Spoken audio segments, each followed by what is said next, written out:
Hi friends, welcome. വെണ്ടക്ക വെച്ച് തയ്യാറാക്കാൻ പറ്റുന്ന നല്ലൊരു ഒഴിച്ചു കറിയുണ്ടോ എന്ന് കാണിക്കുന്നത്. വളരെ സിമ്പിളായിട്ട് ഉണ്ടാക്കിയെടുക്കാൻ പറ്റും.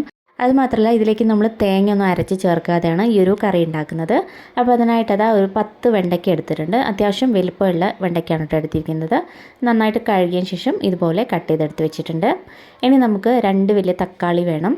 അപ്പോൾ ഇതുപോലത്തെ ഈ സൈസിലുള്ള തക്കാളിയാണ് എടുത്തിരിക്കുന്നത്. ഒരു മിക്സിയുടെ ജാർ എടുക്കാം. ഇതിലേക്ക് നമ്മൾ ഈ കട്ട് ചെയ്ത് വെച്ചിരിക്കുന്ന തക്കാളി കൂടി ചേർത്ത് കൊടുക്കാം. നീളത്തിൽ തന്നെയാണ് അരിഞ്ഞെടുത്തിരിക്കുന്നത്. ഇതിന് കൂടെ തന്നെ 3 പച്ചമുളകും കൂടി ചേർക്കാം. കൂടെ തന്നെ 1 ടീസ്പൂൺ മുളക് പൊടി കൂടി ചേർക്കാം. ഇനി ഇതിലേക്ക് തൈരാണ് നമ്മൾ ചേർക്കുന്നത്. ഒരു 1/4 കപ്പ് അളവിൽ നല്ല കട്ട തൈരും കൂടി ചേർത്ത് കൊടുക്കാം. ഇത് ഇത്രയും കൂടിയിട്ട് വേണം നമ്മൾ അരച്ചെടുക്കാനായിട്ട്. ഇതിലേക്ക് വേറെ വെള്ളമൊന്നും ചേർക്കരുത്. ഈ തൈരും അതുപോലെ തക്കാളിയിൽ നിന്ന് വരുന്ന വെള്ളം മാത്രം മതി അരച്ചെടുക്കാനായിട്ട്. ഇതുപോലെ നല്ല നൈസായിട്ട് വേണം അരച്ചെടുക്കാനായിട്ട്. അപ്പോൾ ഇതിനെ നമുക്ക് മാറ്റി വയ്ക്കാം. ഇനി നമുക്ക് കറി റെഡിയാക്കി എടുക്കാം. അതിനായിട്ട് ഒരു ചീനച്ചട്ടി എടുക്കാം. ഇതിലേക്ക് 1 ടേബിൾ സ്പൂൺ അളവിൽ എണ്ണ ചേർത്ത് കൊടുക്കാം. എണ്ണ ഒന്ന് ചൂടായതിന് ശേഷം നമ്മൾ കട്ട് ചെയ്ത് വെച്ചിരിക്കുന്ന വെണ്ടയ്ക്കയും കൂടി ചേർക്കാം. ഇനി നന്നായിട്ടൊന്ന് വഴറ്റിയെടുക്കാം. വെണ്ടയ്ക്കയിൽ ആ വഴുവഴുപ്പൊക്കെ ഒന്ന് മാറി നല്ലപോലെ ഡ്രൈ ആയി കിട്ടുന്നത് വരെ വഴറ്റിയെടുക്കാം. അപ്പോൾ ഒരു മീഡിയം ഫ്ലെയിമിലിട്ടിട്ട് വേണം നമ്മൾ ഫ്രൈ ചെയ്തെടുക്കാനായിട്ട്. അപ്പോൾ നല്ലപോലെ തന്നെ ഒന്ന് വഴറ്റിയെടുക്കാം.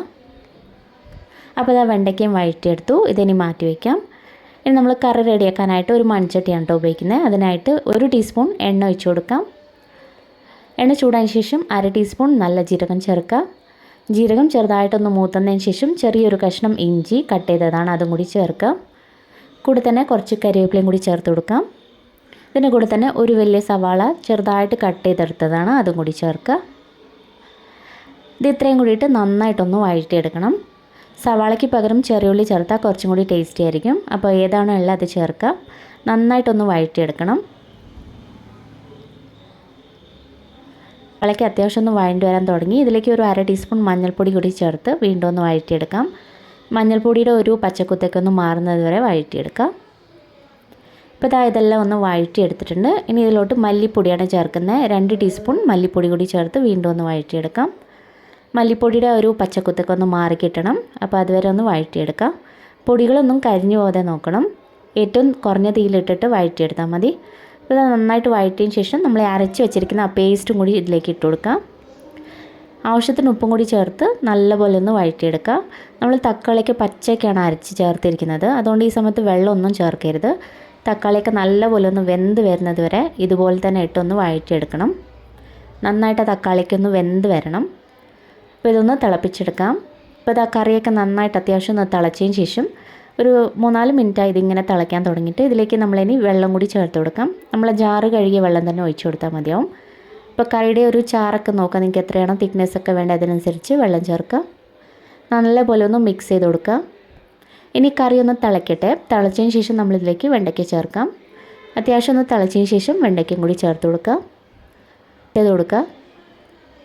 ഈ സമയത്ത് ഉപ്പ് പോരാൻ തോന്നിയാൽ കുറച്ച് ഉപ്പും കൂടി ചേർക്കാം. ഞാൻ ഇതിലേക്ക് കുറച്ച് ഉപ്പും കൂടി ചേർക്കുന്നുണ്ട്. പുളി പോരാൻ തോന്നിയാൽ കുറച്ചും കൂടി തൈര് വേണമെങ്കിൽ നമ്മൾ വീണ്ടും മിക്സിയിലിട്ടൊന്ന് അടിച്ചതിന് ശേഷം ചേർക്കാവുന്നതാണ്. ഇത് കറിയൊക്കെ നന്നായിട്ട് തിളച്ചു. ഇനി നമുക്ക് കടുകും കൂടി തളിച്ച് ചേർക്കാം. അതിനായിട്ട് ചീനച്ചട്ടിയിലേക്ക് 1 ടീസ്പൂൺ എണ്ണ ഒഴിച്ചു. ആവശ്യത്തിന് കടുകും വറ്റൽമുളകും കരിവേപ്പിലയും കൂടി ചേർത്ത് കൊടുക്കാം. നമുക്ക് കറിയിലേക്ക് ഒഴിച്ചു കൊടുക്കാം. ഇത്രയേ ഉള്ളൂ. വളരെ സിമ്പിളായിട്ടുള്ളൊരു ഈസി വെണ്ടയ്ക്ക കറിയാണ്. തേങ്ങയോ പുളിയൊന്നും വേണ്ട ഈ ഒരു കറി ഉണ്ടാക്കാനായിട്ട്. നല്ല ടേസ്റ്റാണ് കേട്ടോ. പ്രത്യേകിച്ച് ചോറിനും ചപ്പാത്തിക്കൊക്കെ നല്ലൊരു കോമ്പിനേഷൻ ആയിരിക്കും. അപ്പോൾ ഈ ഒരു റെസിപ്പി എന്തായാലും ഒന്ന് ട്രൈ ചെയ്ത് നോക്കാം. നിങ്ങൾക്ക് എന്തായാലും ഇഷ്ടപ്പെടും. വീഡിയോ ഇഷ്ടപ്പെട്ടാൽ ലൈക്ക് ചെയ്യാനും സബ്സ്ക്രൈബ് ചെയ്യാനും മറക്കരുത്. താങ്ക്